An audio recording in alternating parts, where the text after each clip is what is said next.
Hi, you're watching part 7 of an 8-part series about the Eggvania or Metroidvania genre Castlevania games. This one is about Order of Ecclesia. Castlevania Order of Ecclesia released in 2008 for Nintendo DS. Order of Ecclesia is great. It is no doubt one of the most polished games in this series, and it tries as hard as it can to stand out. Ecclesia has one of the most stylish soundtracks, one of the coolest Dracula fights, one of the coolest bonus character modes, and it even has side quests that are actually good. Here's how they achieved that. Like all of the previous games in this series except Circle of the Moon, Order of Ecclesia has a bad ending and then more content and a better ending that requires some extra work to see. In Ecclesia, this comes in the form of 13 kidnapped villagers that protagonist Shinoa saves. Thanks. More villagers saved gives you access to more quests and quest rewards, and the boss that triggers the bad ending is a serious difficulty spike. This gives the player a great opportunity to do villager quests.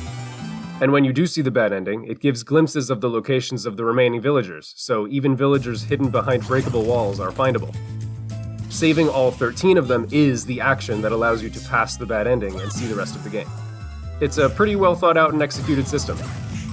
The separate areas level setup returns from Portrait, and is expanded with the help of an overworld map. You don't even get to enter Dracula's castle until you pass the threshold for getting the good ending. Most of the game until that point takes place in areas surrounding the little town that acts as a home base. After Aria of Sorrow combined the heart counter and magic meter into one resource, every game since has done the same, until Order of Ecclesia. Ecclesia has other unorthodox plans for the magic meter. In Ecclesia, all normal weapons are magical glyphs that the protagonist wields, so every swing of a sword uses up some magic.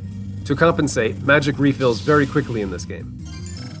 Ecclesia starts with a mandatory tutorial that goes over equipping weapons, attacking, and using glyph unions, which are the new sub-weapons, and are back to using hearts as ammunition. The tutorial doesn't exist to explain the stamina bar, absorbing and equipping glyphs, or glyph unions.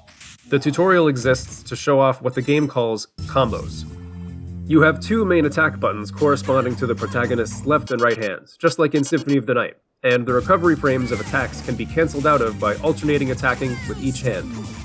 In the previous Eggvanias, attacking was semi-committal, but you could always skip the waiting period at the end of attack animations by backdashing or landing on the ground if the weapon auto-cancels on the ground.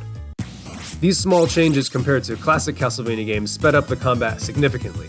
In Rondo of Blood, one of the very best of the classic Vania genre of Castlevania game, attacking is such a committal option that when fighting against death, the boss reacts to being hit every single time. Most bosses in Eggvania games don't work like this. If they staggered like this, they would be overpowered by the faster combat mechanics. And I'm telling you all this now to put in context that the combo system in Order of Ecclesia changes combat in a fundamental way. You quickly get used to rolling your thumb back and forth across the attack buttons. Ecclesia having such unique combat is definitely one of the reasons why fans of Ecclesia love Ecclesia. There aren't any other games quite like it. This game has two optional secret areas, a combat dungeon and a platforming dungeon. The combat dungeon, Large Cavern, is a lot like the Nest of Evil from Portrait of Ruin, a similar optional enemy gauntlet area. Surprisingly few of these games have areas such as these. Portrait was the first to have this type of thing since Circle of the Moon's Battle Arena. The platforming dungeon in Ecclesia, the training hall, is unique and refreshing. The classic Castlevania genre, or the classic Vania games, are all about strategic, cautious combat encounters built into strategic, cautious platforming challenges. The Metroidvania series, starting with Symphony of the Night, with its items and weapons and stats that all bolster the combat, never really tried to combine all that with the platforming challenges that the old games pull off very well. Iga has stated in interviews that many of the developers working on Symphony agreed that instant death pits were their least favorite part of the old Castlevania games.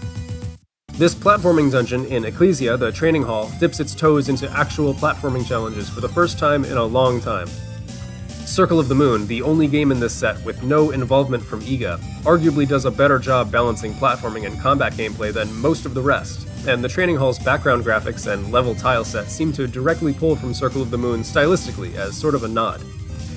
The reward for getting through the Large Cavern is a nightmarishly difficult optional boss fight, and the reward for seeing the end of the training hall is Redire, a main weapon glyph that does pitiful damage but flies in a strange arc and, as its description notes, is magnetic.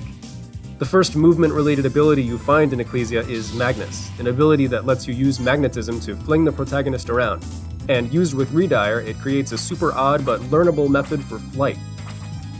I held off on playing randomizers of Dawn of Sorrow and Portrait of Ruin to play an Order of Ecclesia one instead. The DSvania randomizer by Lago Lunatic can randomize all 3 games in the DS trilogy. It has some killer features, like being able to generate completely randomized map layouts and starting points, randomize all sorts of gameplay statistics, randomize skill graphics, cut the magic seal mechanic from Dawn of Sorrow, and more.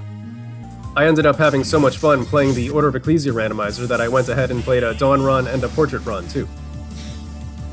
And that's Order of Ecclesia. Thanks for watching, and subscribe to see the next and final part about Bloodstained Ritual of the Night. We went from getting a new one of these games every year and a half or so straight to an 11-year gap, or really a 7-year gap from Ecclesia to the Bloodstained Kickstarter campaign.